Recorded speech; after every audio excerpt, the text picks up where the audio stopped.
E o Hospital das Clínicas, em São Paulo, vai vacinar 1.000 profissionais da saúde nesta segunda-feira. O mutirão começou no domingo e conseguiu imunizar 112 pessoas.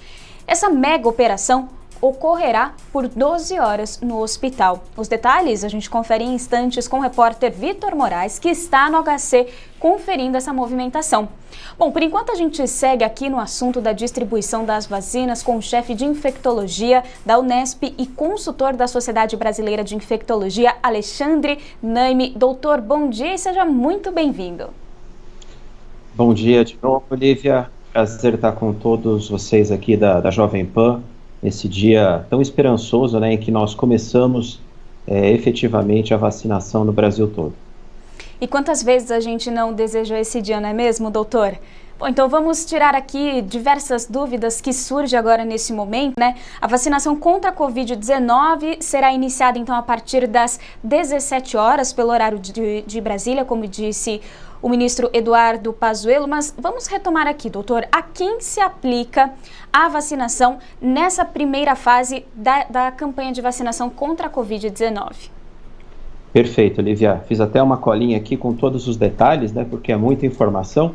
Queria só dizer que aquelas pessoas que já foram vacinadas, ontem a enfermeira Mônica e mais alguns outros, uma centena de colegas que receberam a vacina hoje, estão recebendo agora também no período da manhã, né, na reportagem que vocês vão colocar daqui a pouco, são pessoas que participaram do estudo da Coronavac e haviam caído naquela divisão no grupo do placebo.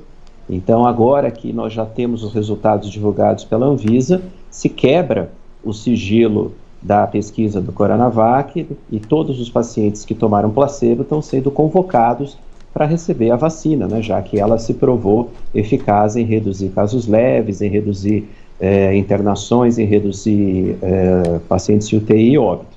E aí, às 17 horas, começa a vacinação para a população, para algumas populações prioritárias, que a gente fala da primeira fase.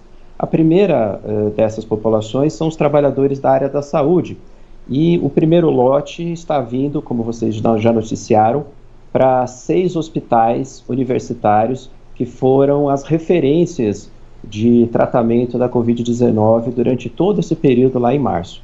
Então, o Hospital das Clínicas em São Paulo, de Ribeirão Preto, de Campinas, aqui nós em Botucatu também está até acompanhando pela televisão o caminhão se movimentando pela Castelo Branco, aguardando chegar as vacinas por aqui, Marília e São José do Rio Preto, porque esses hospitais foram importantíssimos como centros de referência, de receber pacientes graves e todo um trabalho intenso para poder, então, travar essa guerra contra a Covid. Além dos profissionais da área da saúde, e os outros profissionais da área da saúde vão ser vacinados paulatinamente nesse período, ainda nessa primeira fase, muito importante, maior que 60 anos, as pessoas com maior que 60 anos que estão institucionalizadas. Então, são aqueles idosos que vivem em casa de repouso, que vivem em asilos, que vivem em instituições psiquiátricas, porque aí nós temos uma verdadeira bomba relógio, né? Pessoas aglomeradas por motivo de força maior e que têm já vulnerabilidade pela idade. Então essa é uma população que a gente trata com muito carinho, com muito zelo para que elas sejam vacinadas primeiro, porque a chance de ter surtos em esse tipo de instituição é muito grande. A gente viu alguns exemplos trágicos, né? Dezenas de velhinhos e velhinhas morrendo em instituições, então eles são grupos prioritários. E também ainda nessa primeira fase, inclui os indígenas e quilombolas e, finalizando a primeira fase, pessoas com mais de 75 anos. Então essa é a primeira fase de vacinação que o Plano Nacional de Imunização e principalmente o Plano Estadual de Imunização está prevendo. Doutor, e além da Coronavac, que começa a aplicação hoje, como o senhor bem explicou, o Brasil deve receber nesta semana as 2 milhões de doses da vacina da AstraZeneca, fabricadas na Índia.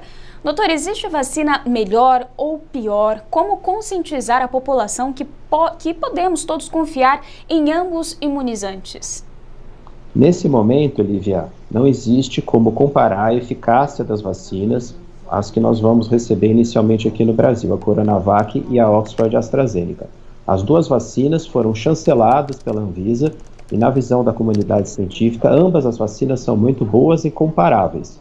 Então, nós temos aí à disposição 6 milhões de doses da Coronavac e para chegar o quanto antes, nós estamos torcendo, como você disse, Lívia, 2 milhões de doses da Oxford, o que dá um total aí de 8 milhões de doses. Lembrando que, como são 2 doses, na verdade são 4 milhões de pessoas vacinadas, um número muito aquém do que a gente precisa. Então é necessário, tanto para a Coronavac, tanto para a Oxford e AstraZeneca, que a gente produza mais vacinas para poder cumprir todo esse calendário que a gente acabou de discutir.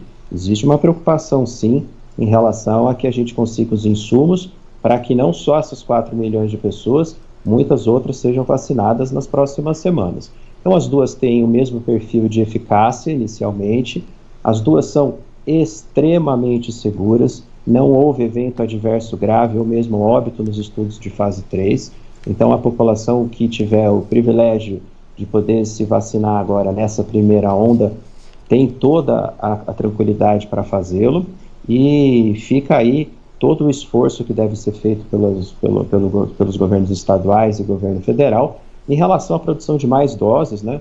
Porque se calcula que só para essa primeira fase seja necessário, então, 30 milhões de doses para vacinar 15 milhões de pessoas, e nós temos apenas 8 milhões de doses. Doutor, agora vamos olhar para as pessoas, por exemplo, que são os imunossuprimidos, pessoas que têm uma deficiência imunológica. Elas podem tomar a vacina contra a Covid-19? É possível pegar Covid tomando uma substância que é feita com o vírus da doença? Ótima pergunta, Lívia. As pessoas que têm imunossupressão, causadas por diversas condições, por exemplo, infecção pelo HIV, ou porque toma alguma medicação corticoide para controlar uma doença autoimune como lúpus, ou que toma quimioterapia para câncer, ou que está saindo de um programa de radioterapia para câncer, não tem nenhuma contraindicação, quer seja para a Coronavac, quer seja para a vacina da Oxford, porque essas vacinas não são feitas com vírus atenuado, não são feitas com vírus enfraquecido, com vírus vivo. Essas vacinas são feitas ou com vírus inativo, vírus morto, que é a Coronavac, ou com outra plataforma, com um vetor viral que a gente chama de adenovírus, que não causa doença. Então ninguém vai adoecer por conta de tomar a vacina, ninguém vai ter Covid por conta da vacina, como acontece em outros modelos, como por exemplo da febre amarela, que aí sim é um vírus atenuado. Existe apenas uma precaução para alguns grupos que não foram testados e que não podem receber a vacina, que são as gestantes e as crianças, os menores de 18 anos. Como a vacina não foi testada nesses grupos, essas pessoas não devem entrar no calendário de vacinação, pelo menos num primeiro momento, até que a gente tenha mais certeza sobre a segurança nesses 2 grupos especiais, por conta da possibilidade de algum evento adverso em gestantes e crianças desconhecidos. Há uma última precaução, são pessoas que têm doenças autoimunes. Essas pessoas, por exemplo, com esclerose lateral amiotrófica, com lúpus, com doenças autoimunes mais graves, mais importantes, devem conversar com o seu médico para avaliar a relação custo-benefício. Qualquer vacinação, seja ela para Covid, influenza, tétano, não importa, pode ser o gatilho para doenças autoimunes. Então isso é importante conversar com o médico responsável que está fazendo o acompanhamento do caso, para colocar numa balança a relação custo-benefício de tomar esse imunizante. Doutor, e você detalhou algumas outras comorbidades, eu te pergunto também, quem tem câncer, diabetes, também pode se vacinar contra a Covid-19? Aí não só pode, como deve, porque diabetes, hipertensão, doenças neoplásicas, os cânceres, doença cardiovascular, doença hepática crônica, doença renal crônica, doença pulmonar obstrutiva crônica, que é aquela lesão causada, aquela condição causada pelo excesso de tabagismo durante muito tempo, todos esses grupos, eles são grupos de risco para ter Covid grave. E é justamente aí que a vacina vai ajudar. Lembrando que, como não se trata de vírus vivo, não se trata de vírus atenuado, então não existe risco de desenvolver Covid tomando a vacina. É justamente nesses grupos, quando for a ordem da fila indicada, justamente nesses grupos que a vacina vai dar maior proteção, impedir casos leves, casos moderados e casos graves, incluindo óbito, pelo novo coronavírus. Lembrando, né, que já existe, pelo menos aqui em São Paulo, um website que é o Vacine Já, que é da Secretaria de Estado da Saúde, que você faz um pré-cadastro, né? Então, por exemplo, hoje eu orientei meus pais, eles entraram no site fácil, você coloca o nome, data de nascimento, endereço e celular, e automaticamente, então, você já entra nessa fila que vai ser feita por prioridade. Então, esse site, que é o Vacine Já, da Secretaria de Saúde, já vai organizando por prioridade, que é a data de nascimento, né?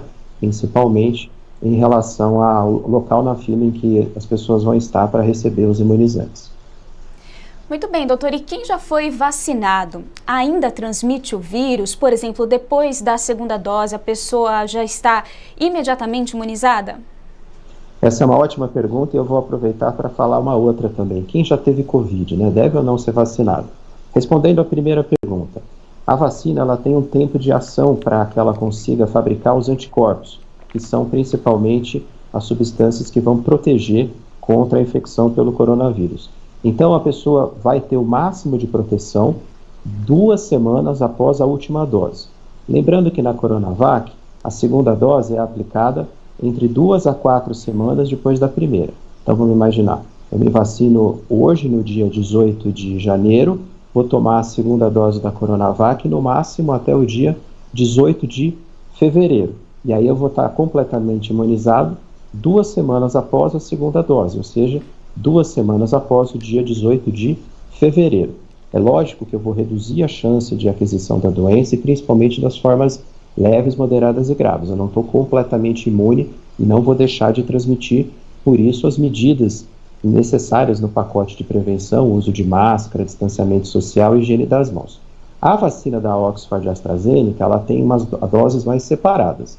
Se eu tomar a primeira dose agora no dia 18 de janeiro, a segunda dose é depois de 12 semanas. 12 semanas dá mais ou menos 3 meses. Então a segunda dose vai ser lá para 18 de abril. E 2 semanas depois vai ser o máximo de proteção. Então tem essa diferença entre as vacinas. E já respondendo uma terceira pergunta, você não pode intercambiar.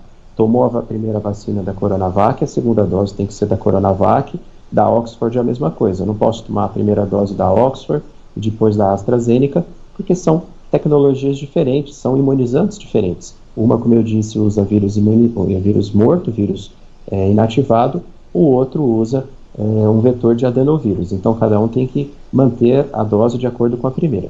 E a última pergunta que eu falei. Quem já teve Covid deve sim ser vacinado, porque infelizmente nós estamos vendo alguns casos de reinfecção, alguns casos até bem precoces, com menos de 30 dias. Então, ter tido Covid no passado não inviabiliza, não contraindica a vacinação. Você deve ser vacinado sim, de acordo com o momento da fila na qual você se encaixa. Muito bem, nós conversamos com o chefe da infectologia da Unesp e consultor da Sociedade Brasileira de Infectologia, doutor Alexandre Naime. Muito obrigada pela entrevista, pelos esclarecimentos. Eu que agradeço novamente o convite e, Lívia, um ótimo trabalho para vocês e um abraço a todos os amigos da Jovem Pan. Até mais!